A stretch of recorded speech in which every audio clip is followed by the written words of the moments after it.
Mechanic भाइयों, आप सभी को एक नए और इन्फॉर्मेटिव वीडियो में स्वागत है। आप सभी को अच्छी तरह से पता होगा, इससे पहले मैंने स्प्लेंडर BS6 का फुल इंजन किस तरह से डिसअसेंबल किया जाता है उसके ऊपर आप सभी को वीडियो प्रोवाइड किए, और साथ ही साथ उससे पहले मैंने ये बताया कि इसके अंदर लगा VSS सेंसर कैसे काम करता है।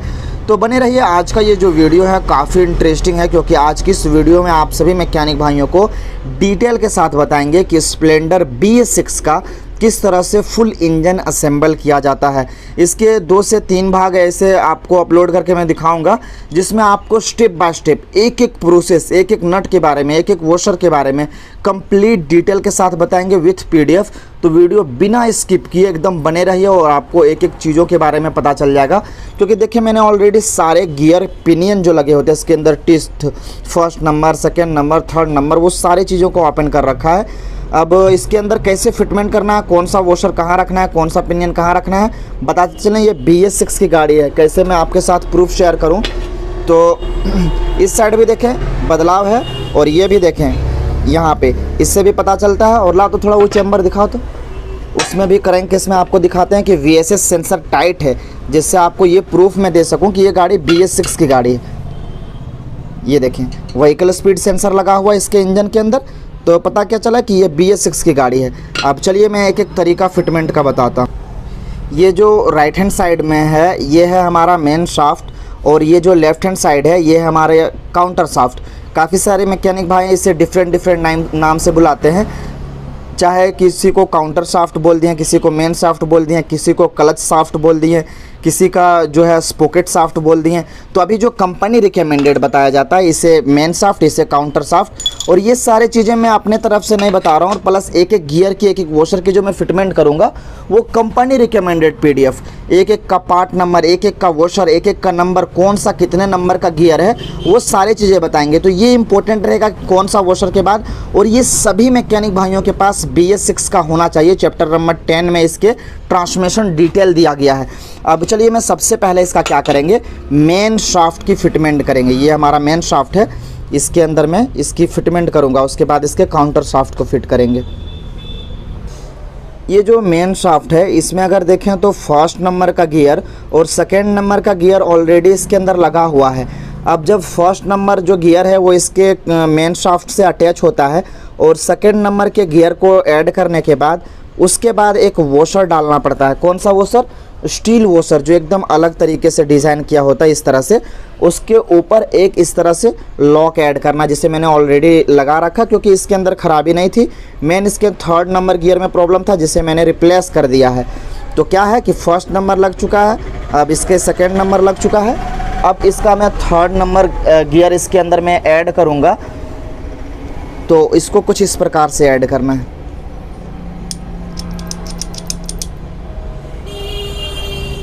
तो इसमें 3 गियर फिट हो गया, फर्स्ट, सेकेंड, थर्ड।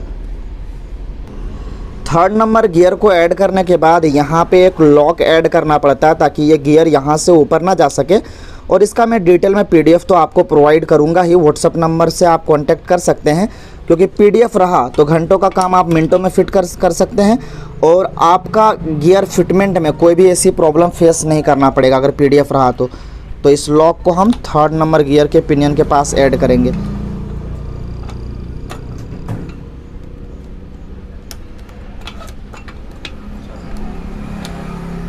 तो 2 हॉल से इसे गुजारना पड़ता है, काफ़ी टफ है। चलिए मैं इसे यहाँ फिट करता हूँ। तो लॉक इस खांचे से ऊपर ले आएंगे यहाँ पे, और उसके इस वाले लॉक में ऐड कर देंगे।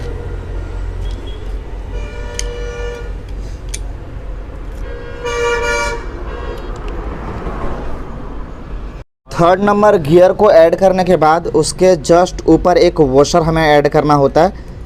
यहाँ पे इस तरह से मैंने वॉशर ऐड कर दिया, और इसके लॉक को अच्छे से चेक कर लेंगे, और ये देख लेंगे कि ये गियर अच्छे से काम कर रहा है कि नहीं।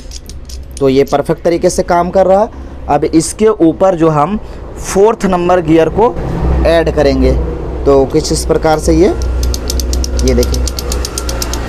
तो इससे क्या हुआ कि ये हमारा जो है मेन शाफ्ट पूरी तरह से वर्किंग के लिए रेडी हो चुका है। अब चलिए मैं इसके काउंटर शाफ्ट यानी स्पोकेट शाफ्ट को फिटिंग करता हूँ। अब काउंटर शाफ्ट में सबसे पहले हमें जो है एक अंदर वॉशर ऐड करना पड़ता है इस तरह से, उसके ऊपर एक लॉक फिट करना पड़ता है। ये शाफ्ट जब रिप्लेस करना हो जब इस लॉक को ओपन करें, अन्यथा इसे लगने रहने दें। तो अभी क्या करेंगे, सबसे पहले इसके ऊपर एक बुश ऐड करेंगे। यहाँ पे जो 4th नंबर पे PDF में दिखाया गया है, इस बुश को ऐड करने के बाद इसके लोअर गियर को ऐड करेंगे, काउंटर शाफ्ट के लोअर गियर को। ये अच्छे से काम कर रहा है।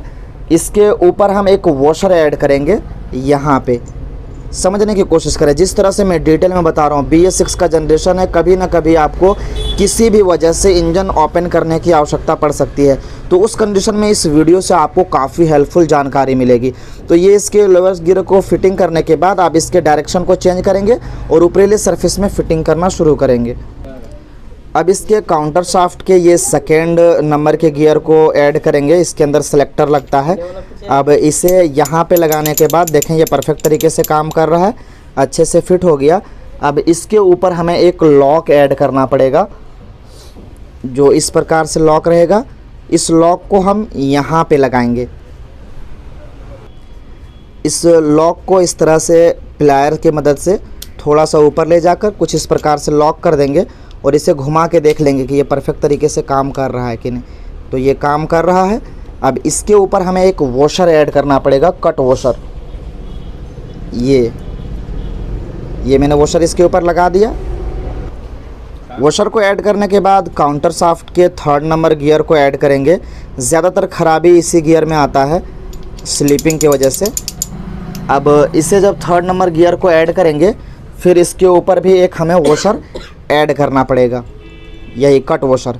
उसके बाद इसके 4th नंबर गियर को ऐड करेंगे, जो काउंटर शाफ्ट का है। इस तरह से ऐड करने के बाद इसके ऊपर एक नॉर्मल सा वॉशर।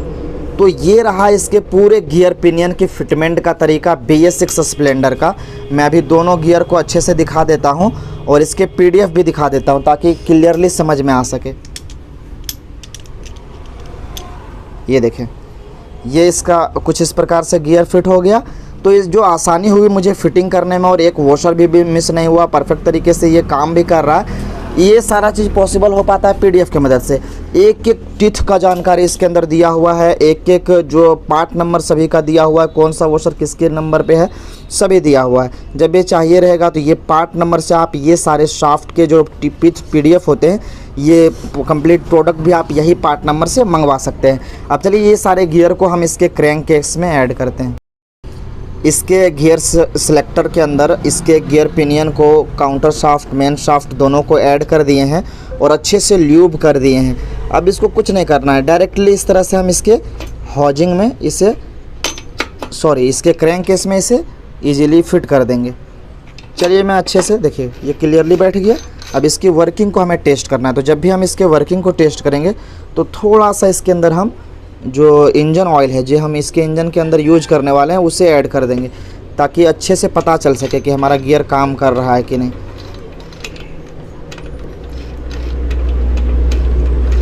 चलिए मैं चेक करता हूँ ना, चेक करने का तरीका भी बताता हूँ। गियर को फिटमेंट करने के बाद एक चीज़ हमेशा नोटिस करना चाहिए, खासतौर पर स्प्लेंडर या हीरो की गाड़ियों में तो नहीं, बट बजाज का इंजन जब फिटिंग करते हैं ना तो वहाँ पे प्रॉब्लम हो जाता है डिस्कवर वगैरह में। तो हमारे जो उस्ताद जी बताए थे उसका मैं पर्सनल एक्सपीरियंस आपके साथ शेयर करता हूँ। सबसे पहले इसके मेन शाफ्ट को आपको पकड़ना है, ये पकड़ लिया मैंने, और उसके बाद ये मेन शाफ्ट को घुमाना है और स्पोकेट शाफ्ट को इस तरह से, स्पोकेट शाफ्ट जो यहाँ पे है ये वाला शाफ्ट, इसे हम इस तरह से पकड़ के रखेंगे। और जब गाड़ी न्यूट्रल में रहेगी ना तो ये शाफ्ट हमारा घूमेगा नहीं, जब पकड़ के रखेंगे तो इससे ये पता चलता है कि हमारी गाड़ी अभी न्यूट्रल में है। और जब ये शाफ्ट घूमना चालू हो जाएगा समझ लीजिए हमारी गाड़ी गियर में है। ये देखिए, अब हम चाहे लाख कोशिश कर लें, ये हम स्पोकेट को पकड़ ही नहीं सकते क्योंकि अभी मैंने गाड़ी को गियर में डाल दिया है। तो डिस्कवर वगैरह में ये चीज़ ज़रूर चेक कर लें कि गाड़ी न्यूट्रल हो रही है या नहीं, क्योंकि उसमें प्रॉब्लम ये होता है कि जब हम गाड़ी के इंजन को फिटिंग करते हैं तो न्यूट्रल में प्रॉब्लम होना शुरू हो जाता है। बट इस गाड़ी का परफेक्ट तरीके से सारा ट्रांसमिशन काम कर रहा है। अब चलिए मैं इसके अंदर किक शाफ्ट ऐड करता हूँ।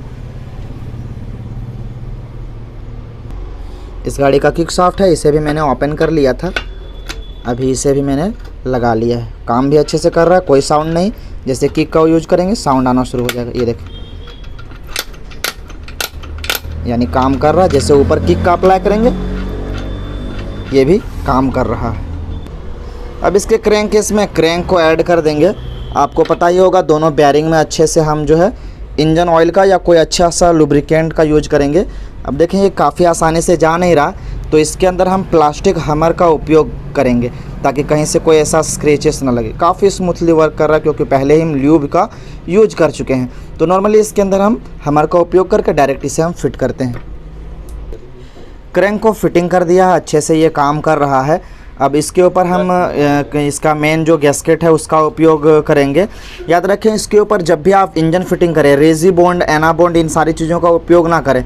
वो उन केस में उपयोग किया जाता है जब इनके सरफेस पे काफ़ी स्क्रैचेस हो या काफ़ी टाइम इंजन खुला हो, इंजन की कंडीशन काफ़ी ख़राब हो और लीकेज के चांसेस बढ़ रहा हो, जब आप एना बॉन्ड या रेजी बॉन्ड का उपयोग करें।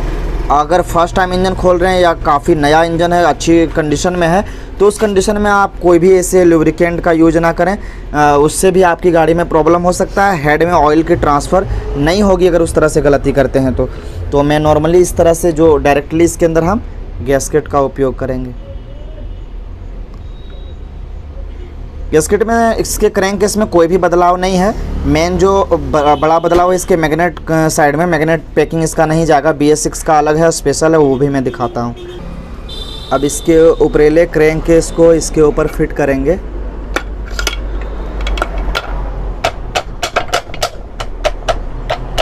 ये देखें काफ़ी इजीली बैठ गया है। अब इसे पलट के हम इसके अंदर डायरेक्टली सारे बोल्ट को टाइट करेंगे। क्रैंक केस फिटिंग कर चुके हैं। अब इसके बोल्ट को हमें टाइट करना है अपोजिट बाय अपोजिट, एक इस डायरेक्शन में दूसरा यहाँ पे। सारे बोल्ट को हम टाइट कर लेते हैं और उसके बाद जो आगे का मेथड रहेगा वो मैं आपको बताऊंगा। चलिए मैं अच्छे से फिक्स करके टाइट करता हूँ। क्लच साइड फिटमेंट शुरू कर चुके हैं। यहाँ पे भी एक इसके किक में एक टाइमिंग होता है और एक इस जगह पे इसके मेन लाइनअप पे टाइमिंग होता है। तो डायरेक्टली इस तरह से मैच करवा देंगे इस टाइमिंग को। काफ़ी आसान है इसे फिटिंग करना। अब यहाँ से डायरेक्टली एक यहाँ पे देखिए इस तरह से खांचा बना हुआ है, इस पे फिट करके ये जो स्प्रिंग है इसे ऊपर ले जाएंगे और इस वाले लॉक पे हम सेट करेंगे। आप समझ पा रहे होंगे, इस वाले डॉट के डायरेक्शन में इसे हम फिटिंग करेंगे और ये स्प्रिंग ऊपर ले जाके फिट करेंगे। स्प्रिंग को ऐड करने के बाद इसे अंदर पुश करने के बाद एक लॉक होता है इसके ऊपर जिसे हमें लगाना है।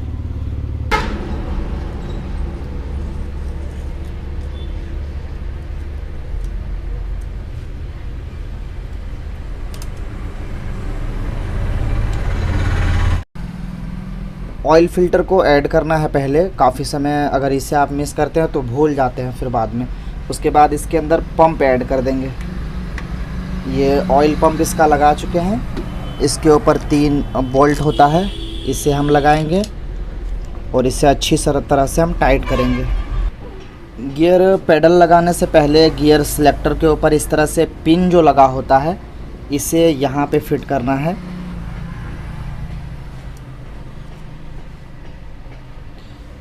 चार बड़े बड़े पिन हैं और 2 काफ़ी छोटा छोटा। काफ़ी इसे जो है केयरफुली लगाना पड़ता है वरना थोड़े से जो है गलती से ये अंदर जा सकता है। ये मैंने इसके अंदर सारे पिन लगा चुका है।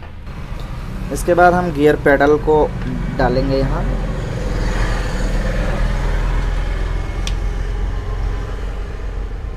ये मैंने लगा दिया है। BS6 में कुछ ऐसा जो है ख़ास जगहों पे आपको चेंजिंग देखने को मिलेगा। बाकी सब पहले की जो गाड़ियाँ आप असेंबल करते थे उसी हिसाब से इसको भी असेंबल कर सकते हैं। कुछ ऐसे जगहों पे आपको ख़ास ध्यान रखना पड़ता है, वहाँ पे अगर गलती करते हैं तो फिर आपको प्रॉब्लम फेस करना पड़ सकता है।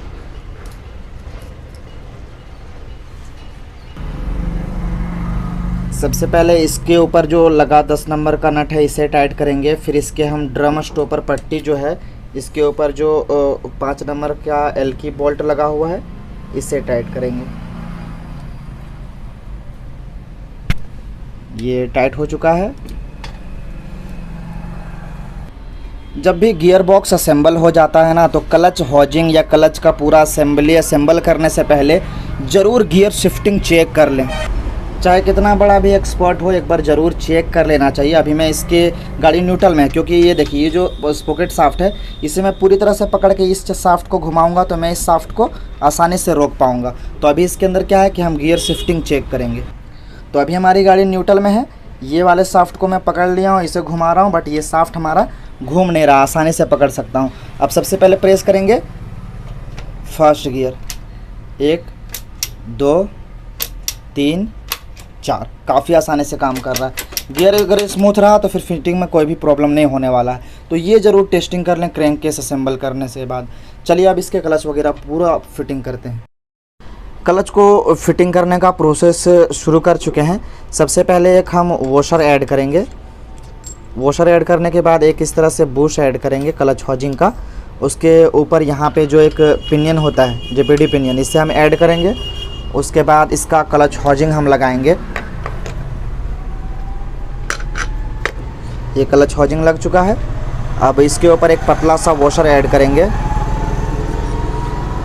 जस्ट इसके ऊपर 2 कट वॉशर होता है, जिसके ऊपर थोड़ा सा हम ग्रीस का उपयोग करके लगाएंगे।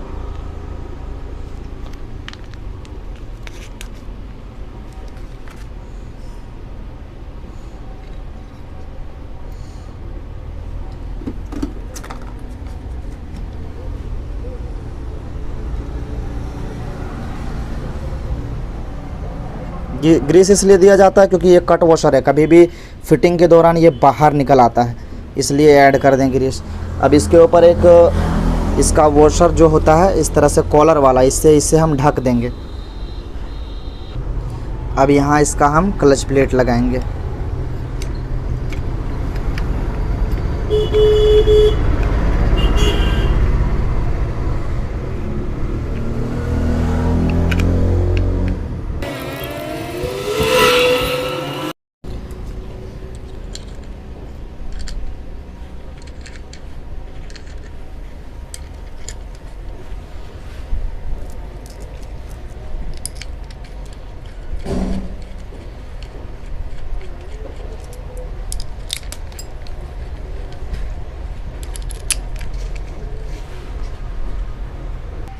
जो बनाता है ऊपर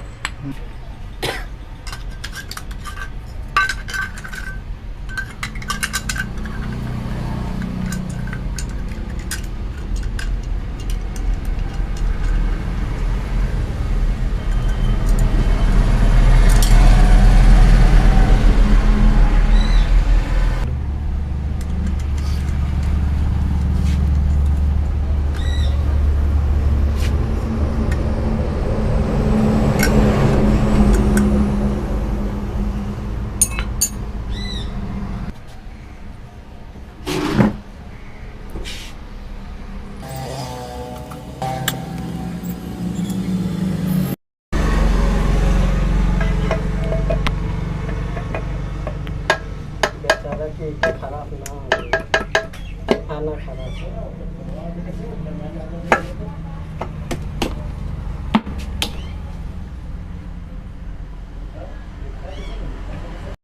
इसके क्लच साइड कंप्लीट तरीके से फिटिंग कर चुके हैं। अब मेन बचा है इसका रिंग पिस्टन, हेड के वाल और यहाँ पे इसका टाइमिंग चेन और टाइमिंग वाला एरिया। बट सबसे इम्पोर्टेंट क्या है, रिंग पिस्टन। तो टाइमिंग चेन को असेंबल करने से पहले हम रिंग पिस्टन के बारे में जानेंगे कि कहाँ पे कौन सा रिंग असेंबल किया जाता है। तो चलिए सबसे पहले उस चीज़ को हम फिटिंग करके दिखाते हैं, क्योंकि PDF उसका ऑलरेडी मेरे पास पड़ा हुआ है। क्योंकि टाइमिंग चेन हम लोग बाद में इसलिए असेंबल करेंगे क्योंकि काफ़ी समय जब टाइमिंग चेन लगा दिया जाता है, मैग्नेट लगा दिया जाता है, तो उसके उतरने के चांसेस बढ़ जाते हैं। तो पहले हेड ब्लॉक, उसके बाद टाइमिंग लेके गाड़ी को डायरेक्टली स्टार्ट करेंगे। तो बने रहिए, चलिए मैं आपको बताता हूँ। अब इसके रिंग पिस्टन के फिटमेंट से पहले मैं आपको PDF शो करवा देता हूँ कुछ इस प्रकार से। काफ़ी पहले इसके ऊपर मैंने डिटेल में वीडियो बनाया है, बट अभी BS6 का इंजन जब हो रहा है तो एक ये इम्पोर्टेंट जानकारी आपको होना चाहिए कि रिंग पिस्टन को कैसे फिट किया जाता है। तो देखें, ऑयल एक्सपेंडर रिंग जो है, दोनों ऊपर का और नीचे का, वो 45 डिग्री पे है, एक इस डायरेक्शन पे और एक इस डायरेक्शन पे। और ऑयल स्पेसर रिंग जो है उसका डायरेक्शन यहाँ पे है। जैसे पिस्टन में किस किस जगह पे, वो मैं आपको दिखाता हूँ। अभी मैंने ये पिस्टन का प्रॉब्लम नहीं था, गाड़ी स्मोक भी नहीं कर रही, इसलिए मैं इसके पिस्टन को ओपन नहीं किया। तो देखें, ये इसका इन साइड है, देखें इन लिखा हुआ है, ये इसका इंटेक साइड है। अब इसमें देखिए रिंग जो लगा हुआ है 45 डिग्री कहाँ कहाँ पे है, एक यहाँ पे देखें, एक कट इस साइड है और दूसरा कट अगर देखें तो इसके जस्ट अपोजिट यहाँ पे देखें तो ये क्या है, इसका 45 डिग्री पे है। तो देखें एक जो कट रखा गया वो यहाँ पे रखा है, ये जो पिन लगता है यहाँ से, तो एक कट यहाँ पे और दूसरा कट यहाँ से इधर ले जाते हुए इस डायरेक्शन पे रखा है। तो ये कंपनी फिटेड है, इसमें कोई भी ऐसा छेड़छाड़ नहीं। और मैंने रिंग भी इसका ओपन नहीं किया, क्योंकि जिस तरह से ये रिंग फिटिंग है ओपन करना एक तरह से बेवकूफ़ी है, गाड़ी हमारी स्मोक की समस्या करवा सकती है। अब इसके टॉप 2 को कैसे फिट करना है, टॉप 1 को कैसे फिट करना है वो आप समझ लीजिए। उसका भी मैं फिटिंग के बाद PDF दिखाता हूँ और इसका डायरेक्शन भी दिखाता हूँ।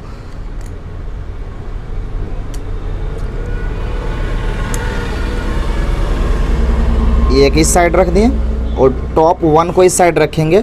काफ़ी समय पिस्टन रिंग हमारे मैकेनिक भाई जब फर्स्ट टाइम इंजन को ओपन करते हैं उसी समय चेक करते हैं और सोच लेते हैं कि कंपनी फिटेड तरीका यही है, बट जी नहीं। वो क्या होता है कि जब रिंग पिस्टन को फिट किया जाता है तो गाड़ी रनिंग कंडीशन में इसका रिंग पिस्टन के अंदर घूमता है, तो वो एक रॉन्ग मेथड है। अभी देखिए मैं किस तरह से इसको फिट किया हूँ।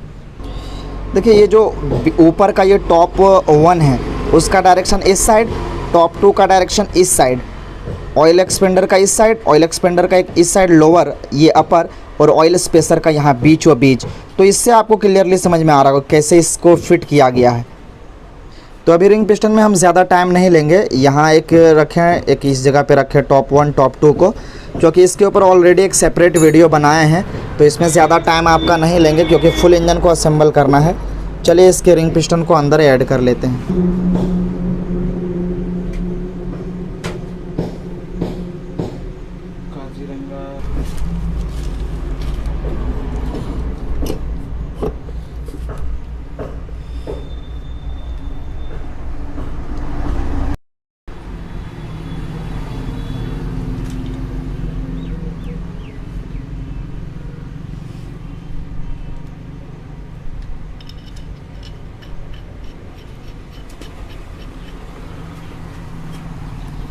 जब भी इस रोलर को फुल्ली टाइट करें तो इस तरह से राउंड करके देख लें कि ये घूम रहा है या नहीं।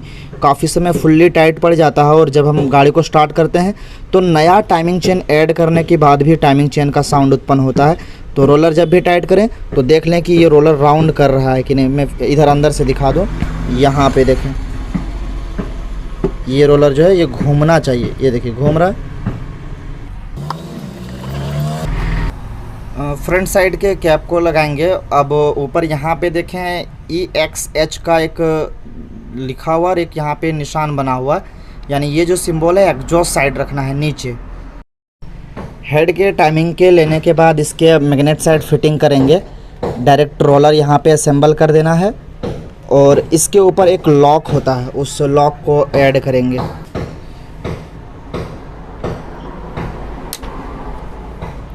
लॉक लगाने के बाद यहाँ पे इसके स्टॉपर पट्टी डालेंगे जो 1 वे रोलर को स्टॉप करके रखता है।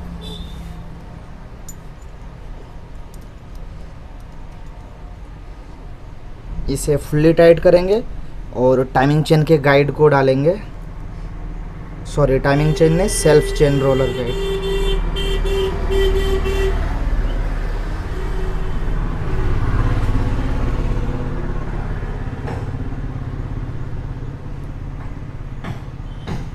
ये लग चुका है। इंजन को पूरी तरह से असेंबल करके इसके चेसी पे फिट कर चुके हैं। अब इसके अंदर जो नॉर्मल चीज़ें हैं जैसे इसकी थ्रोटल बॉडी को अभी यहाँ पे असेंबल करेंगे और इसके अंदर जितने भी सेंसर्स और एक्चुएटर मैंने ओपन किया है वो सारी चीज़ों को मैं कनेक्ट करूँगा। फिर इसकी बैटरी को कनेक्ट करूँगा और डायरेक्टली गाड़ी को स्टार्ट करके दिखाऊँगा। तो चलिए ये सारी चीज़ें मैं अच्छे से फिक्स करके टाइट कर लेता हूँ।